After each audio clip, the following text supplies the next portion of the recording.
నమస్తే. ప్రస్తుతం నాతో పాటు ఉన్నారు సీనియర్ జర్నలిస్ట్ లలిత్ కుమార్ గారు. వారితో మాట్లాడదాం. లలిత్ కుమార్ గారు నమస్కారం సార్. నమస్తే అల్లి. లలిత్ కుమార్ గారు, బొత్స సత్యనారాయణ మండలిలో ఆయన ప్రతిపక్ష పాత్ర పోషిస్తున్నారు ప్రజెంట్. కూటమికి కొంచెం ధీటుగా ఇటు శాసనసభలో కంటే, శాసనసభలో ఎలాగో వైసీపీ రావట్లేదు అనుకోండి, మండలిలో కొంచెం గట్టి పోటీ ఇస్తోంది బొత్స గారి వల్ల, అందరికి తెలిసిన విషయమే. అయితే వాళ్ళు ఒక ఆసక్తికర పరిణామం చోటు చేసుకుంది సార్. అసెంబ్లీ వెలుపల డిప్యూటీ సీఎం పవన్ కళ్యాణ్ గారు కారు ఎక్కడానికి వస్తుంటే తారసపడ్డారు. చూసి ఆ పెద్ద ఆయన కదా అని చెప్పి పవన్ కళ్యాణ్ గారు కూడా దగ్గరికి వెళ్ళారు. దగ్గరికి వెళ్తే నమస్కారం పెట్టారు. బొత్స గారు హగ్ చేసుకున్నారు. అక్కడ ఉన్న వాళ్ళు అందరూ కూడా కెమెరాలు క్లిక్ మనిపించారు అందరూ కూడా.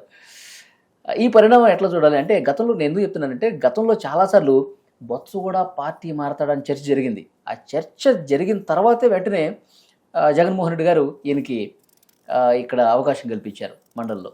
ఎట్లా చూస్తారు? ఈ పొలిటికల్ లీడర్స్ వ్యవహారం ఎలా ఉంటుందంటే,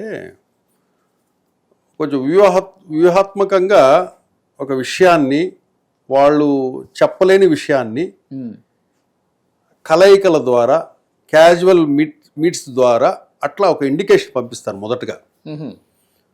పంపించిన తర్వాత అవతల పార్టీలు ఏమవుతాయంటే ఆరా తీసుకుంటూ మెల్లిగా ఒక డౌట్ అనే దాన్ని పెట్టుకుంటాయి.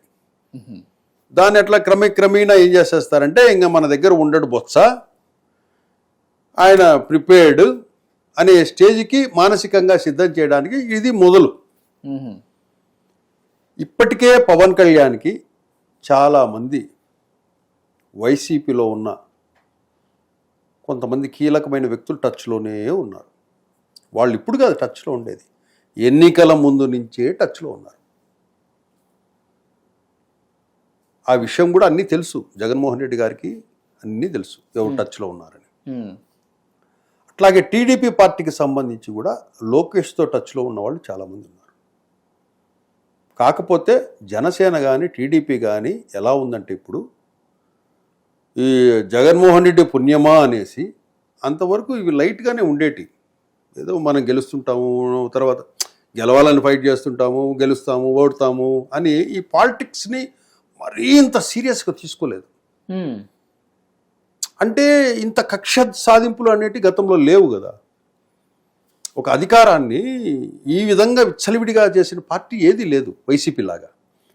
అందుకు వీళ్ళు కూడా ఏదో రాజకీయ పార్టీ నడుపుతున్నాము అని వాళ్ళు ఉన్నారు. ఏదో పోటీ చేస్తాము, ఎవరు ఒకరు గెలుస్తుంటారు, ఒకసారి వాళ్ళు గెలుస్తారు, ఒకసారి మనం గెలుస్తాం అనే ఇదిలో ఆ సీరియస్నెస్ ఏం లేదు. వాళ్ళు గెలిచినా పర్లేదు, 5 సంవత్సరాల్లో నెక్స్ట్ మనం గెలవడానికి ప్రయత్నం చేద్దామని పని చేసుకుని వెళ్ళేవాళ్ళు. ఎప్పుడైతే జగన్మోహన్ రెడ్డి పరిపాలన 5 సంవత్సరాలు చూశారో, భవిష్యత్తులో ఇలాంటి పార్టీలు, ఇలాంటి వ్యక్తులు మనకు రాజకీయాలలో తారసపడితే చాలా కష్టమనే భావనలో ఇప్పుడు జనసేన అండ్ టీడీపీ కనీసం మనతో 20 సంవత్సరాల పాటు మనతో నడిచే వాళ్ళు మనకు కావాలి అని సెలెక్ట్ చేసుకుంటున్నారు. ఇప్పుడు వైసీపీ వాళ్ళు కూడా,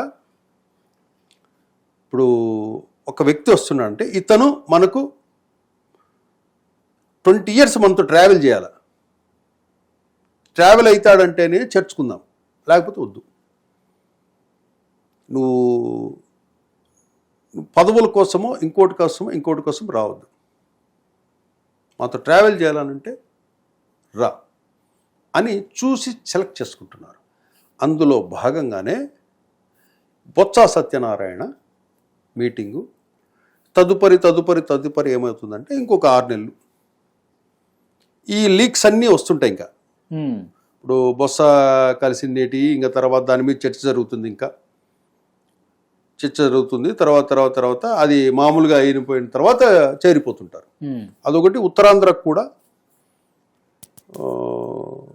బొత్స లాంటి వాళ్ళు, బొత్స కుటుంబం వాళ్ళ వారసులు ఉన్నారు. ఆ లెవెల్లో ఉత్తరాంధ్రకు కూడా బలమైన ఇది వీళ్లకు కావాలి. అట్లాగే రాయలసీమ నుంచి కూడా పవన్ కళ్యాణ్, కొంతమంది రెడ్డి సామాజిక వర్గం వాళ్ళు కూడా టచ్లో ఉన్నారు. వాళ్ళలో ఆ యంగ్ జనరేషన్ ఏదైతే ఉందో 20 years ట్రావెల్ చేయాలి మనతో. అట్లాగే టీడీపీ కూడా బలంగానే బలమైన వ్యక్తులు, యాక్టివ్ గల వ్యక్తులను పిక్ చేస్తున్నారు. ఓకే. రాబోయే రోజుల్లో వైసీపీ పార్టీకి ఒక మంచి లీడర్షిప్ ఉన్న వాళ్ళు దొరకాలన్నా కూడా కష్టమయ్యే పరిస్థితి ఉంది. మ్హూ.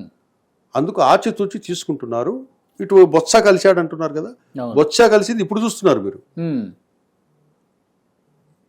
బొత్స పవన్ కళ్యాణ్ బొత్స గారు పవన్ కళ్యాణ్ గారు మాట్లాడతారు, మ్. పవన్ కళ్యాణ్ గారు బొత్సతో మాట్లాడతారు. మ్. ఎంతో మంది పార్టీలోకి వస్తామని చెప్పి ఎన్నో ఫోన్లు చేశారు, మీడియేషన్ పంపించారు డైరెక్ట్గా పవన్ కళ్యాణ్ గారి దగ్గరికి. కానీ ఇప్పుడు వద్దు అని చెప్పేసి చాలామందిని ఆపాడు. ఎన్నికల సంవత్సరం ముందు నుంచే వచ్చాయి ఆఫర్స్. మ్హూ. మొన్న జరిగిన ఏపీలో ఎన్నికల సంవత్సరం ముందు నుంచే జనసేన పార్టీలోకి వచ్చేస్తామని చెప్పేసి చాలామంది ప్రయత్నం చేశారు. కాకపోతే అప్పుడు కొన్ని ఈక్వేషన్స్లో ఆపుకుంటూ వచ్చాడు. మ్. అట్లా జరిగింది. అట్లా పవన్ కళ్యాణ్ నిర్ణయం అలాగే ఉంది, లోకేష్ నిర్ణయం కూడా అలాగే ఉంది. మ్. ఊరికే మన పార్టీలో చేర్చుకొని ఈ 2-3 సంవత్సరాలు ఉండి 4 ఏండ్లు ఉండి మళ్ళీ ఎన్నికలు ఇంకో పార్టీలోకి వెళ్ళి ఇట్లా వద్దు. మ్.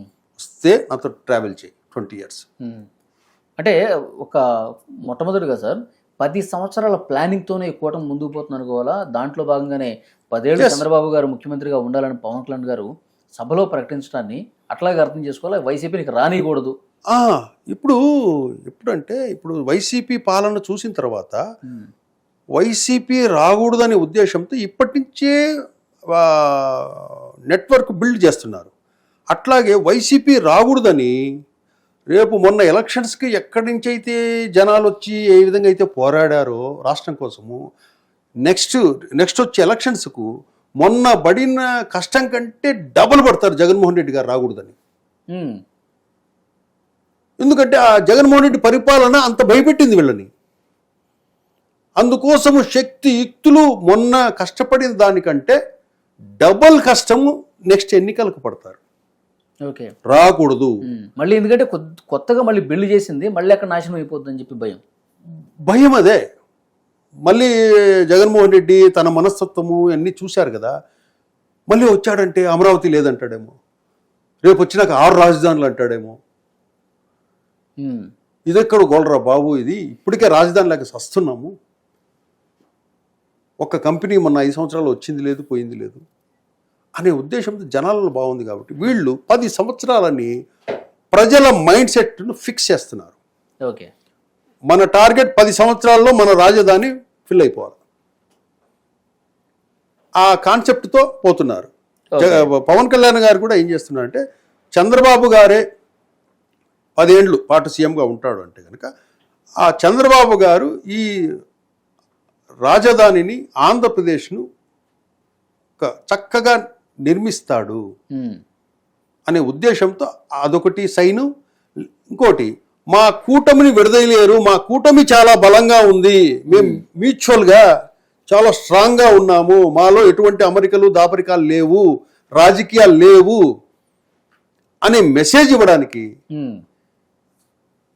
పవన్ కళ్యాణ్ గారు ఆ విధంగా వ్యాఖ్య చేశారు. అలాగే ఈ కమ్మ కాపు కులాల మధ్య జనసేన టీడీపీ పార్టీలు మధ్య సఖ్యత కోసం వీళ్ళు ఏదేదో ఎక్స్పెక్ట్ చేస్తుంటారు నెక్స్ట్కి. ఆ ఎక్స్పెక్టేషన్స్కి ఇక్కడే కత్తిరి చేశాడు. ఎక్స్పెక్టేషన్స్ వద్దు, ఫస్ట్ మన స్టేట్ బాగుపడాలి అవును అనే ఉద్దేశంతో వీళ్ళను కూడా మానసికంగా దగ్గర చేసేందుకు, వీళ్ళు కూడా సమిష్టిగా కలిసి పనిచేసేందుకు ఒక మెసేజ్ రూపంలో పవన్ కళ్యాణ్ గారు ఆ విషయాన్ని చెప్పారు. అంటే 10 ఏండ్ల వరకు నేను ఉంటాను అంటే 10 నెక్స్ట్ వైసీపీ రావటం లేదు, మనం రానివ్వము, ప్రజలు రానివ్వరు